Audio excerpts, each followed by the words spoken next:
What's up, y'all? It's your boy Trey Fab. It's been another Smackdown, another Friday, another recap. Let's get it.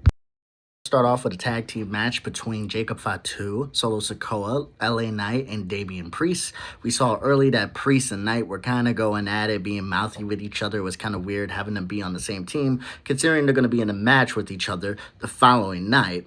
But this was a fun match overall.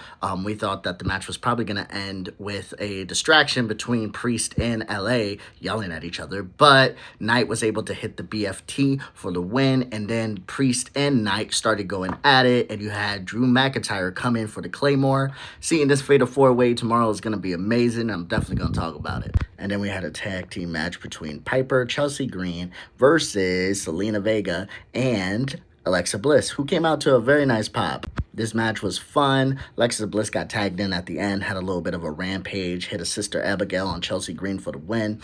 I thought it was okay overall. And then we had Nia Jax versus Jade Cargill. I will say this was a fun match towards the end. The first half was a little bit slow. You had Naomi come out and obviously was a distraction. Tiffany Stratton stepped in to try to get her out of there, but it was enough distraction for Jade, for Nia Jax to take over and win the match and get her championship opportunity against Tiffy. The next match was probably my favorite, and that was Fraxium versus the Street Profits. One thing I will say is this was extremely fun to watch. I do like how the Street Profits were selling their injuries after that TLC match, and I'm really, really hoping to see them face each other off again for the tag team championships, if anything. So this is definitely going to be fun. I'm excited to see the future of these two tag teams, and it definitely was a good match for tonight. But after a good back and forth, Fraxium ended up picking up the win and hopefully a title shot.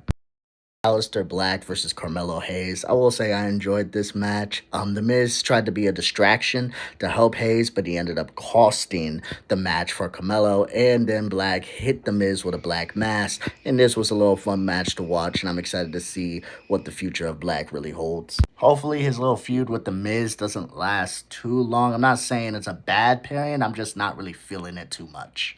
And then we had a match between Andrade and Rey Fenix versus Los Garzas. And I will say this was fun, this was fast, this was entertaining. They would really have to try to have a bad match between these four men. But in the end, Andrade and Rey Fenix took the win, and I think this was exciting for the crowd. And speaking of the crowd, we had John Cena come out, rip into us once more, and tell us how Randy Orton shows no qualities of hustle, loyalty, respect, and he is the GOAT of being a loser. He ripped a very good promo, and at the end, a Max Man came out to try to hit him with an RKO. John reverses this to an AA, and before we know it, the actual Randy comes out and hits him with a real RKO. I'm not sure who the pawn was for Randy, but it was fun, and I'm excited to see what happens at Backlash. Until next time, friends, peace out.